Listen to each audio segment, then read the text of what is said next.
Alright guys, welcome back, and in this tutorial I'm going to show you guys how to add a video player to your app.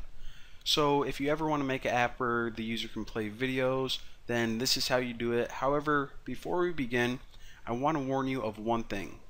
Whenever you develop this project and you run it in the emulator is unable to play videos at this moment. I don't know if they're developing a system where they can display videos in the future, but right now the emulator that you make in Android Studio can't display videos. So to test this out, you're probably going to need to run it on an actual device. And if you don't know how to set up an actual device for testing, then I'll make a video in like 10 tutorials probably showing you guys how to do that.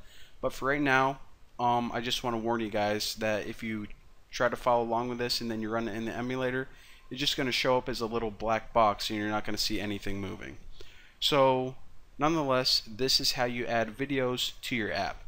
So start a new Android Studio project, and I'm just going to name mine Video Player, and make sure that you select API 15 because the packages that we're going to be using, this is the minimum SDK that's going to be compatible. And then click Next and just choose blank activity, Next. Good enough. Alright, so once everything is done, finished being set up, we have our design file and of course the main activity. So the first thing I want to do is mention this. You see how we have this text view by default? We're going to delete this in a little bit, but take note of where it is. So we position this within our relative layout, but we still have this bit of padding around the left hand side and the top. Now this is because if you go in your source code view, actually let me clean up my properties a little bit so you guys can see what's going on a little bit easier. So by default, this relative layout was given to us by 16 dps of padding around the edge. Now whenever I plop that video player in there, and I'm going to show you guys how to do that in just a bit, I want it to butt up against the side of the screen. I don't want it to look like it's floating in the middle. So what we can do is we can actually select all of this padding from the relative layout and just delete it. And now if you go back to your design view, you can see that the widgets are now butted right up against the edge. Pretty cool. So of course we don't need this text view, so we can just select that and delete it. Now what we do need in order to play videos is one widget. So if you scroll down to containers, right here you're going to see this widget called Video View. So take this widget and drag it right on your relative layout and just release. So by default it takes up the entire screen. Good enough. Now the only other thing we have to do for the design is select that video view, and we need to give it an ID. So I'm just gonna name this what can I name it, like Blocky's Video View. Hit enter, and now we can reference it through our code. Alright, so hop over to main activity, because this is all the interface is going to be. Probably the easiest GUI we ever designed. So again, hop over here, and the first thing I want to do is delete these last two methods. These are just for the menu, and I don't really need those. I just want to keep this tutorial very simple, very basic. Alright, so what we need to do is we need to import two things. So import Android.widget, of course, the video view, and we already saw what that was. And the next thing I want to import is this, Android.widget.media controller. Now by default, this video view is going to be capable of displaying just pure videos. Now this media controller is pretty much the video player like you would think of it. And by that I mean all of the buttons like the play button, the pause button, the stop button. So if we just want to display a video to play automatically, then we can just use this video view. But if we want to allow the user the ability to play it, stop it, pause it, whatever, then we use this media controller. It's like video controller. So simple enough. So now let me go ahead and do this. So in your onCreate, the first thing we want to do is we want to get a reference to that video view, that area that can display videos. So final video view, Bucky's video view, and of course just set this equal to video view right there, Bucky's video view. So simple enough.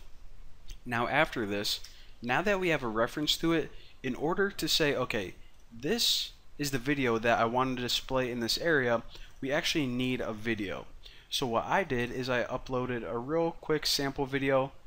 All I did is I actually just recorded my screen, and I went in MS Paint and made a real quick smiley face in this video. I just moved my mouse around and it looks like this little face is talking. So probably the dumbest video ever, but I wanted a real small MP4 file just for testing. So if you guys want the same one, of course you can find any MP4 file on the internet and it'll work. But if you guys want this one, then again, thenewboston.com/forum/project_files/006_testvideo.mp4. Alright, so how do we set the video player to play this video? Well, just take that view and call a method called setVideoPath. Now inside here, you just throw in that string. Pretty simple. So now we said, okay, this video view is going to display this video. And in order to actually play it, you actually call just one last method, and that's videoView.start. So now, if we actually run this, I'll show you guys. Again, remember I said that your emulator isn't going to be capable of displaying the videos, so if you actually want to see it, you're going to run it on an actual device. But we can go ahead and run it right now to make sure we don't have any bugs or errors. Alright, now one other thing I forgot is you need to add a permission to your manifest. So, and that's just say that, hey, we want to use the internet, and that's just because we are referencing a file on the internet instead of locally on our device. So again, go to your manifest and add this, and once you run it, you are going to see, let me close out of this, you are going to see this. Now typically this black box is where the video would play, and actually whenever you run this program in your emulator, you are going to be able to hear it. You just aren't going to be able to see the video. So your challenge for this tutorial is type in the comment below what this dude is saying, because if you can hear it, then everything's working fine. And also, I want to mention, by default, whenever you take this and flip it horizontally so it's orientated in a different direction, the video is automatically going to stretch to fill up your entire screen. So that's another cool feature about it. So now that that's taken care of, and also I highly recommend doing this on a device, it's going to make a lot more sense. But anyways, now that our video is working, I want to show you guys how to add that optional media controller. And even though it's optional, you probably want to do this like 99% of the time, unless you have, you know, a really important reason not to. But I'll just say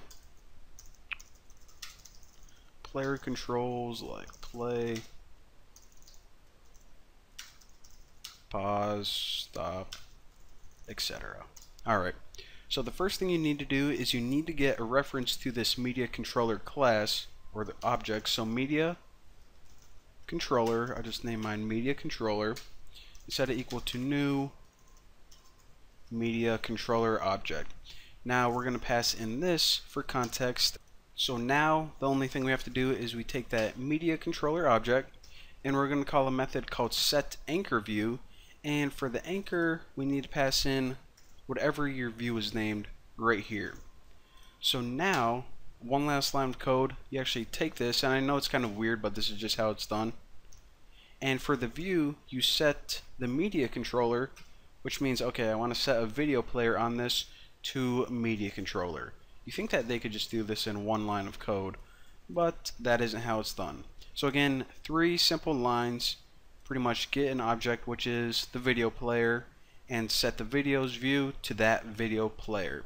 Alright guys, so even though you can't see it, I just ran it on a device and it works fine.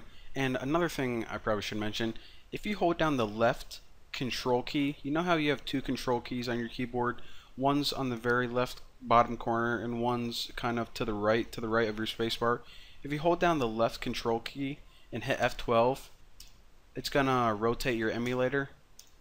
So I thought that it might show if I rotated it, but again, typically whenever you have a video, your video's gonna be right here, And of course, all of your player controls are going to be right here at the bottom. Pause, rewind, forward, all of that good stuff. So again, there you have it. I know you can't see it, but trust me, it's there. If you can hear it, it is working correctly. So for now, thank you guys for watching. In the next video, I'm going to be showing you guys how to use your camera to take images and save them on your device.